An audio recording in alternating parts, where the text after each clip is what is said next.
भारत का चंद्रयान-3 अपने लक्ष्य की ओर तेजी से बढ़ रहा है। 5 अगस्त 2023 को चंद्रयान-3 सफलतापूर्वक चांद की ऑर्बिट में प्रवेश कर गया। कहां तक पहुंचा चंद्रयान, कितनी दूर है अपनी मंजिल से और किस ताकत ने खींचा चंद्रयान को अपनी ओर।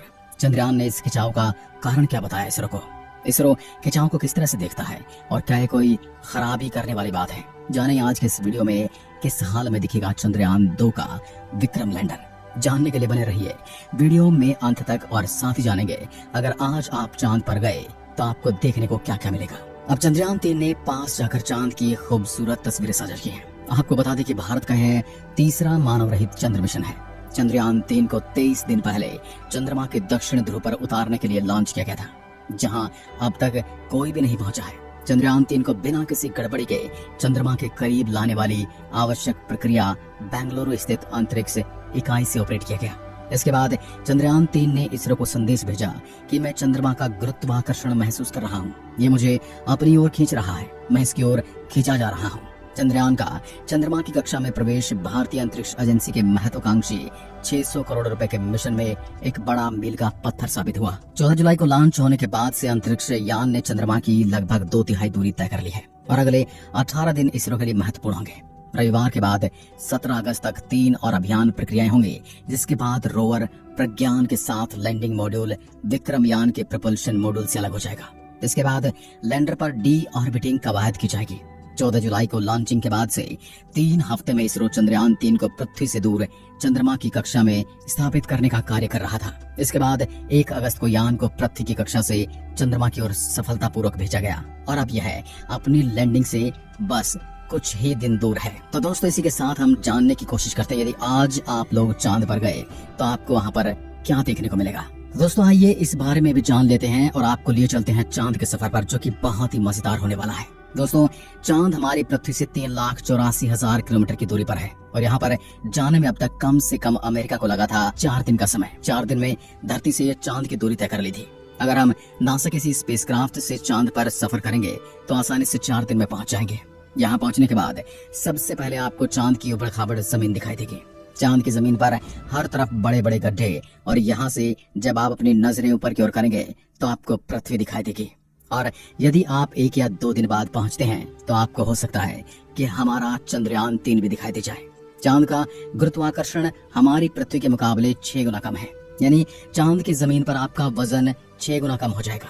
यदि आप पृथ्वी पर 120 किलो के हैं तो चांद पर आपका वजन केवल 20 किलो ही रह जाएगा। चांद की जमीन पर पैर रखते ही आप खुद को बहुत ही हल्का महसूस करेंगे और आप यहाँ ठीक से चल भी नहीं पाएंगे। इसलिए तो नील आर्मस्ट्रांग ने जब यहाँ कदम रखा था तब वे उछल उछल कर चले थे, क्योंकि वह चांद पर कदम रखते ही उनको ऊपर की ओर उछाल रहा था, क्योंकि वहाँ पर ग्रेविटी बहुत कम थी। आप यहाँ पृथ्वी की तरह नहीं चल सकते। दोस्तों, सबसे खास बात तो ये है कि चांद पर आज भी आपको नील आर्म और उसके साथियों के पैरों के निशान दिखाई देने वाले हैं। इसकी वजह यह है यहाँ हवा का ना होना और ये निशान हमेशा यहाँ रहने वाले हैं। यूं कहिए कि लाखों सालों तक ये निशान आपको यूं के त्यों मिलेंगे। अब अगर आप चांद पर इधर उधर नजर दौड़ाओगे तो आप देखोगे कि वहाँ पर कुछ कचरा भी पड़ा हुआ है, टूटे हुए सैटेलाइट के टुकड़े भी पड़े हुए हैं। यहाँ भारी मात्रा में पेपर, प्लास्टिक बैग जैसी चीजें फेंकी गई हैं, जो कि अंतरिक्ष यात्री द्वारा यहाँ पर फेंकी गई हैं। वो अपने यान से वजन कम करना चाहते थे। इसमें उनकी उल्टी, मल मूत्र जैसी चीजें हैं जो चांद की जमीन पर खड़े होने के बाद आपको सबसे पहले जो सबसे बड़ा खतरा होने वाला है वो है आसमानी मौत का। यानी कि यहाँ पर कोई भी उल्कापिंड आकर गिर सकती है, क्योंकि चांद का गुरुत्वाकर्षण बल कम है और इसी वजह से इसका अपना कोई वायुमंडल मौजूद नहीं है और वायुमंडल में ये उल्कापिंड या एस्ट्रॉइड्स जलते नहीं बल्कि सीधे आकर चांद की धरती पर टकरा जाते हैं। ऐसे में कोई भी उल्कापिंड आकर आपको पल भर में मौत की घाट उतार सकता है। यदि आप इन सब चीजों से बच जाते हैं तो आगे की ओर बढ़ते हैं।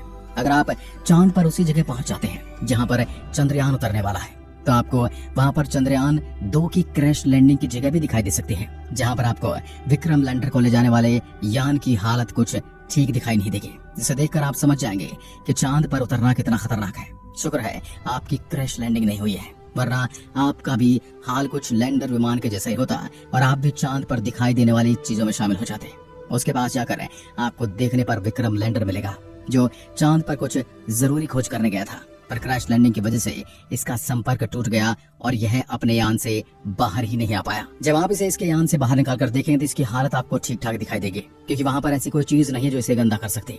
इसलिए यह आपको बिल्कुल नया ही दिखाई देगा और हो सके तो इसे चांद से वापस धरती पर लाने की कोशिश करना, क्योंकि यहाँ पर आकर हम इसके बारे में रिसर्च कर पाएंगे और जान पाएंगे कि इसके साथ क्या हुआ था, और साथ ही हो सकता है कि अगले मिशन के लिए हम इसकी मदद भी लें।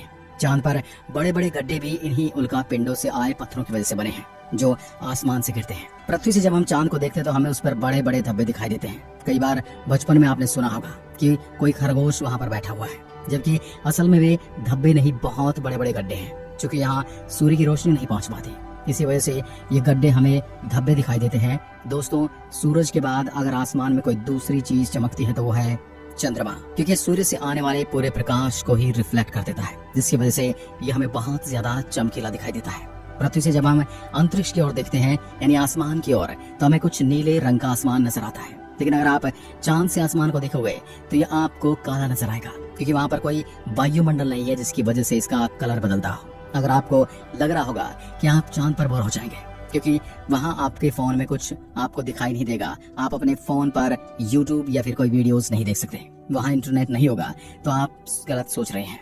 क्योंकि अमेरिका ने वर्ल्ड रिकॉर्ड में अपना नाम दर्ज करवा दिया है। उसने चांद पर भी इंसानों को वाईफाई की सुविधाएं उपलब्ध करा दी है। यहाँ आपको 19 MB की स्पीड आराम से मिल जाएगी।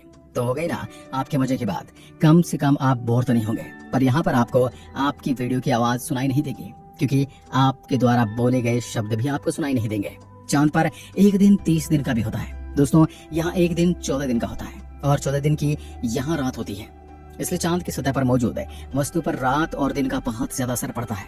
रात वाले समय में चांद का तापमान -153 डिग्री तक चला जाता है, जबकि दिन में यही तापमान 180 डिग्री सेल्सियस तक बढ़ जाता है। यानी रात के समय में आप वहाँ ठंड से सिकुड़ जाओगे और दिन के समय में यहाँ की झुलसा देने वाली गर्मी आपकी जान ले लेगी। चांद के अलग अलग हिस्सों की स्थितियां भी अलग अलग होती हैं। ऐसा कहते हैं कि चांद का साउथ पोल ज्यादा ठंडा रहता है। रात के समय यहाँ इतनी ठंड पड़ती है कि हम इंसान यहाँ कभी जा ही नहीं पाएंगे। वैज्ञानिकों का कहना है कि चांद के साउथ पोल का तापमान दिन में भी ज्यादा गर्म नहीं होता, लेकिन रात यहाँ बहुत ज्यादा ठंडी होती है। ये बर्फ भी गिरने लगती है और इन्हीं भयानक परिस्थिति की वजह से यहाँ अब तक जितने भी मिशन आए हैं वो सब के सब उत्तरी इलाके में किए गए हैं। रात के समय जब हम चांद को देखते हैं तो ये हमें चमकते हुए गोले की तरह दिखाई देता है, लेकिन आपको जानकर हैरानी होगी कि चांद की अपनी कोई रोशनी नहीं है। जो रोशनी चांद पर आती है वो सूरज से आने वाली रोशनी का ही रिफ्लेक्शन है। यानी अगर सूरज हमें रोशनी देना बंद कर देगा तो हमें चांद कभी भी दिखाई नहीं देगा।